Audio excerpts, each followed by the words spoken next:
జ్ఞానాన్ని నేర్పే సంస్థ. యోగులు ఎందరో ఋషులు వాళ్ళు జ్ఞానాన్ని రచించిన గ్రంథాలన్నీ ఆ తక్షశిలలో ఉండేటి. అక్కడ ఈ జ్ఞానాన్ని నేర్పించేవారట. దేశ విదేశాల నుండి వచ్చి ఆ జ్ఞానాన్ని నేర్చుకొని వెళ్ళేటన్నారు. అప్పుడు ఆ కాలంలో ఈయన ఉన్నాడట, న్యూటన్ సార్.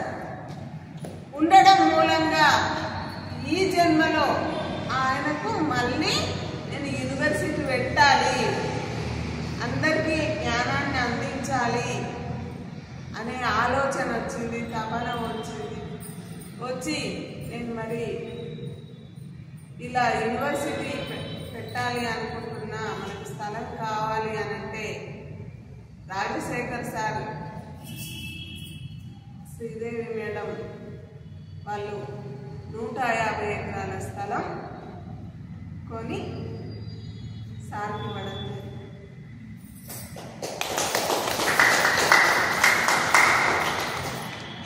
అక్కడ సార్ అనుకున్నట్టు కొంచెం కొంచెంగా పనులు, అక్కడ సేవ చేసే వాళ్ళు వాళ్ళ ఇండ్లు అమ్ముకొని వాళ్ళ ఆస్తులు అమ్ముకొని ఎంతో డబ్బిచ్చి తక్కువ జీతంకు పనులు చేస్తుంది, సేవ చేస్తుంటారు.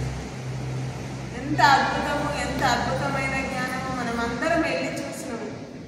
వాళ్ళు చెప్తుంటే ఆ మాటలు, ఆ క్లాసు, ఆ జ్ఞానము ఎంత అద్భుతంగా ఉంది.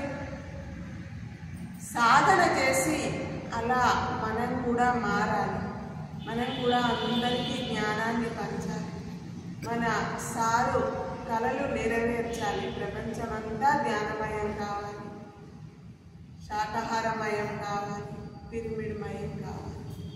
పిరమిడ్లు కడితే కూడా భూమాతకు ఎంతో శక్తినిస్తాము, మనకు శక్తి వస్తుంది.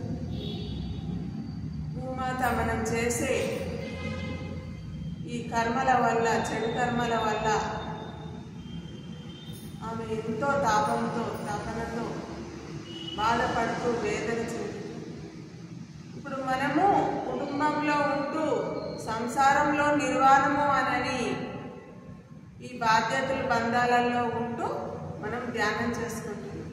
కానీ ఈ బంధాలన్నింటినీ వదిలేసిపోయి హిమాలయాలలో, అడవుల్లో, ఆశ్రమాలలో ఉండి వాళ్ళు తపస్సు చేసి ధ్యాన శక్తిని అంతా మనకు ఆరాగా పంపిస్తుంది. కాబట్టి ఈ భూమి మనం ఇంత చెడు కర్మలు చేసినా కానీ తట్టుకొని ఆగుతుంది ఆరాధన.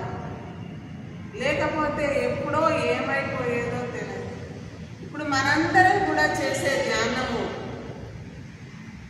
మనకే కాక మన కళ్యాణానికి ఉపయోగపడుతుంది, విశ్వ కళ్యాణానికి ఉపయోగపడుతుంది.